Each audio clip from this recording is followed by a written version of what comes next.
We are on the coalface. Real estate agents are seeing it before anyone else in the marketplace. Don't worry about auction clearance rates. Don't worry about the media and what they're saying the property market's doing, because agents are right on that coalface, and we're going to tell you what's happened in the last 2 weeks to the property market. Stay tuned.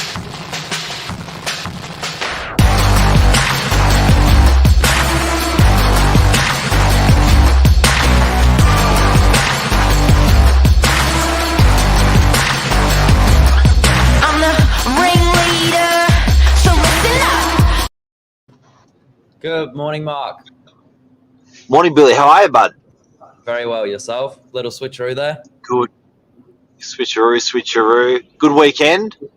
Very good. I was telling Mark off air that I was out with Mum partying.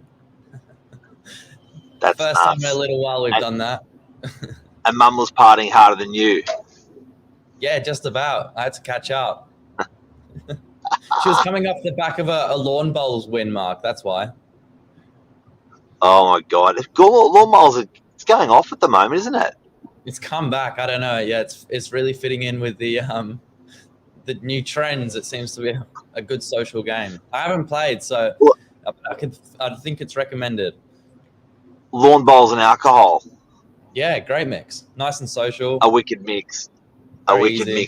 Yeah. Now the property market. What's happening? Yeah, you're saying don't get caught up in the news or the tabloids. Just come straight to your local agent. We're on the coalface with all the buyers, sellers, people looking for rentals. So it's good. We've seen a slight change. The question is, has the Sydney market cooled off for Christmas a little bit? We spoke about your last opportunity to get into a property for rent and for sale the other day, and we've noticed that people are really making a push finally for their rentals to get in. You've only got probably a couple weeks, one more week or two.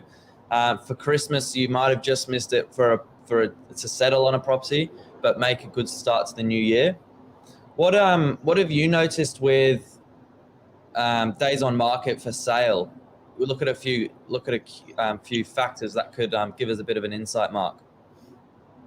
So days on market is from when the first property is first listed onto the open market through realestate.com or domain.com.au in a public way, how long it stays on that domain until it's actually sold and exchanged.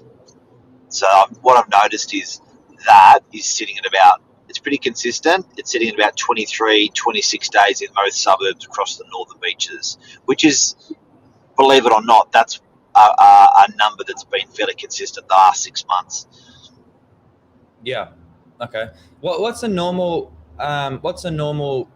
time frame you set up with people that are selling at the start, vendors at the start, in terms of your campaign? For people that don't know. 28. 4 weeks. Yeah. 4 weeks. Yeah. And how do you break that down? So pretty much I've launched the property market through the major portals. We're a little bit different. We do a pre-portal boost where we do that for about 7 days to 10 days, and we sell probably someone like Lisa Novak sells probably 60% of her properties that way. But then if you want to introduce more exposure to the property, then you'd go over to realestate.com domain, and that's when that clock starts on that 28-day campaign. Okay. Yeah. And then you're looking for feedback in the market and reach closer to a decision for anyone that's absolutely, and bear in mind that last week is a negotiation and due diligence, building inspection, strata inspection, stuff like that, and finance approval. So, it really, if you consider that it takes a week to go to lock in a property or 9 days, then that's pretty much on the market only for 2 weeks, 2.5 weeks before you got an offer accepted. Yeah. Okay. And do you find people making offers at the start, and is it normal to just say, we've only been on market for a week or so. Just give us a bit of time to get some more feedback, or how does that normally get received from vendors and agents? Sorry, when a purchaser asks that? Or Yeah, so if you get an offer, if you get an offer really early on in the campaign, is it normal for a response to be, we've just started our campaign? Absolutely. Yeah, absolutely. And look, I think at the end of the day, if you've just got an offer which is just so compelling, which is just way above the expectations of an owner, then yeah, they just release the property, they just sell the property. But if the owner's like thinking, you know what, I think that's sort of an average price, can we get more? Then you may give it another couple of days and see how it goes. Yeah. Which is interesting. But has the property Sydney market cooled for Christmas? That's the $1 million question. Do you want to use your analogy that we talked about? Absolutely. The property market was, in the last quarter, probably the last 2 quarters, an observation. During lockdown, the property market loved lockdown. COVID 1, particularly COVID 2, the property market loved lockdown. But basically, towards the end of lockdown, the property market was doing 120, no more than 140 an hour. That's what the property market was doing. COVID 2, the last COVID that we just went through. We lost you right in the middle. Just repeat the first part. Sorry, go ahead. I was saying we lost you right in the middle of your of the famous one-liner.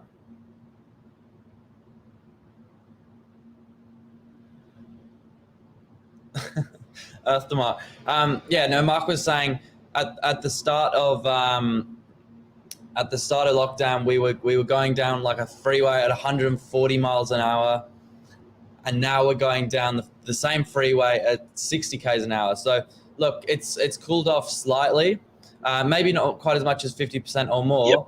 But it has cooled off slightly, and we're still traveling in the right direction. We also said, that's for sure. That's for sure. Yeah.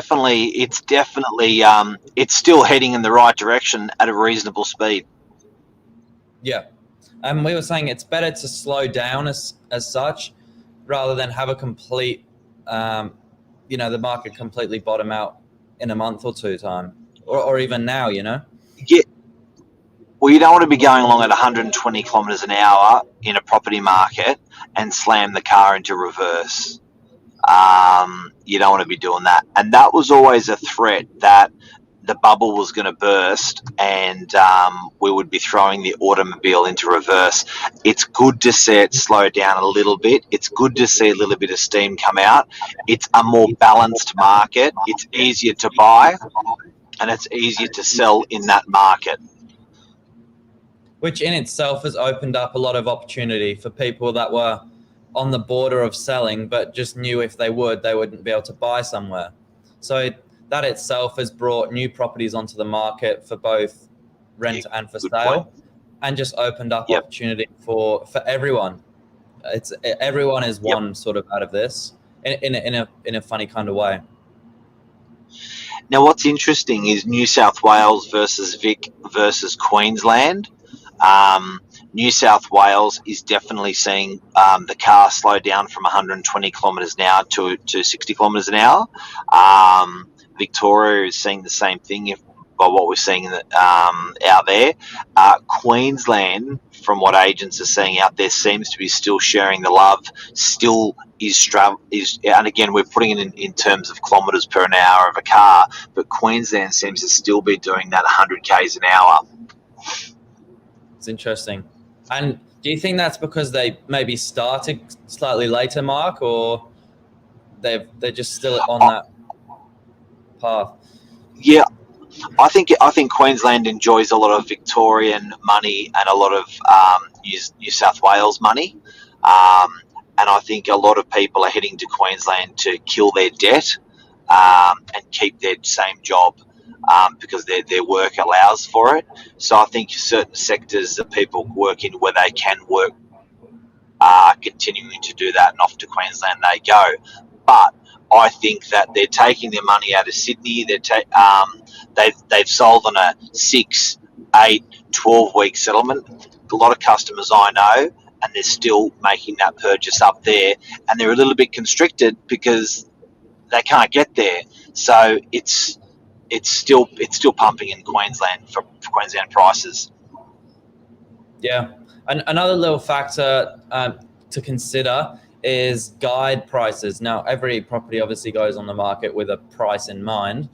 Are you finding properties are transacting on the guide still going above or even at a discounted rate? What's your experience there? On the guide, so I think there was a there was everything was traditionally going 10 or 15% more, whereas I think that now at the moment stuff's going a bit closer to the guide. We're finding buyers are still used to the 10 or 15% plus on top of the owner's expectations. So sometimes we're being really aggressive with those guides at the moment, just to meet the market. But Lisa's brought up a really good point, Billy. Yeah, prestige market is still thriving, and we spoke about prestige property offline, and I asked Mark a question. Do you think that when in the news when the property market says it's cooled off 5% or taken a hit 5%, does prestige property take the same hit? And your answer was absolutely. Yeah.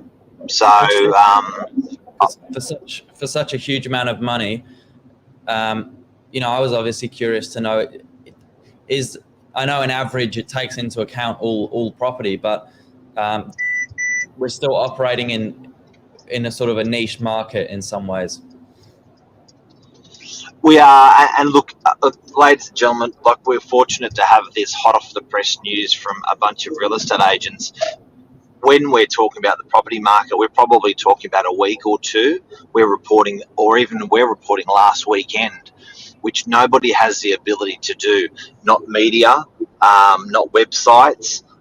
We know exactly what's happening in that last weekend. When we're talking about the prestige property market, which can be, your $5 million plus properties, we're talking about, literally just what's happened in the last weekend or two. But Billy, that's two different types of question. I'm sure what you're saying is the property market over a quarter.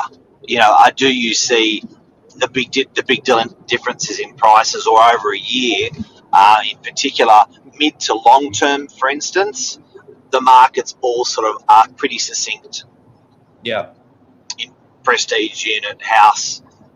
But there is a bit of a difference with houses and units at the moment, guys. Watch out, because houses have done 200% in a lot of suburbs in the last 10 years. That's 4x, particularly in the suburbs around the northern beaches. But the units have only done 130%.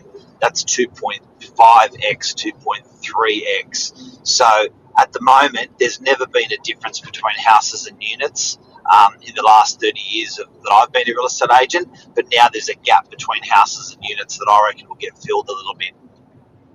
Yeah. And final questions, tie it back. So we've talked about the property market cooling off a little bit for Christmas. How does this compare to the time, or the worst property conditions you've ever operated in, Mark?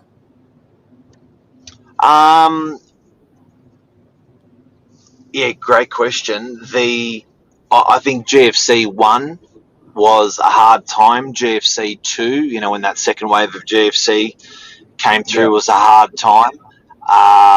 The recession in 93 was a hard time. There was a hangover from a booming property market. There was 1983, the property market doubled. 1987, the property market doubled. in the early 90s, it corrected pretty hard. To answer your question, basically those other property markets corrected by about 10 to 15% over about 50 to 60 years of Sydney pricing. When there has been a correction, it's been about a 10 to 15% correction. We haven't seen that sort of correction. We're still seeing growth in the market. We're just not seeing the explosive growth that we saw. Hence our example of the property car travelling at the property bus travelling at 120 kilometres an hour, and now the property bus is only travelling at 60 kilometres an hour. So I think it's actually really nice just to see that steam come out a little bit. I'm same as Lise. I don't love a roaring market.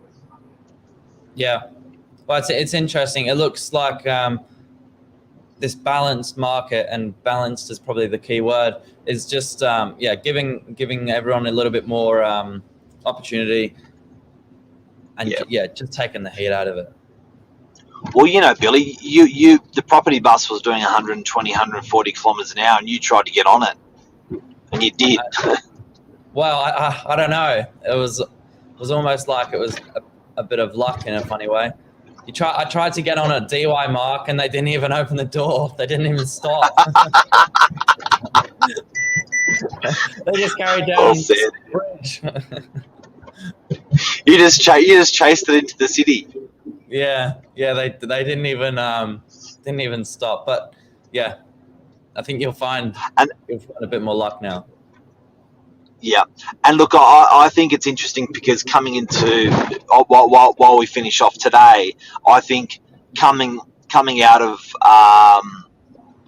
lockdown, people sort of got a bit more social. Coming into summer, coming into Christmas, I think people, sellers, and maybe a little bit of buyers just sort of chillaxed a little bit.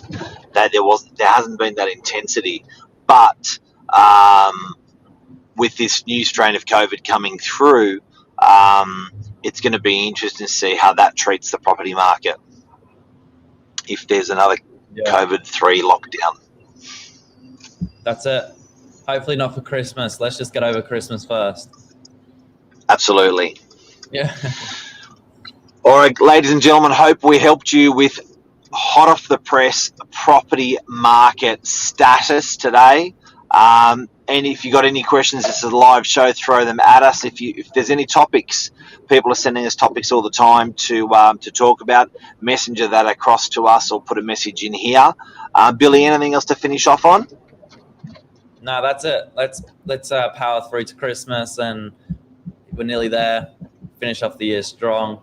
I reckon this COVID strain, the government's learned how to correct their faults on the previous times. They're looking like they're onto it pretty quickly with the flights and changing the legislation pretty quickly for snap free 72-hour stay at home, all that stuff. So I think they're onto it, and let's power through to Chrissy. We've learnt a lot.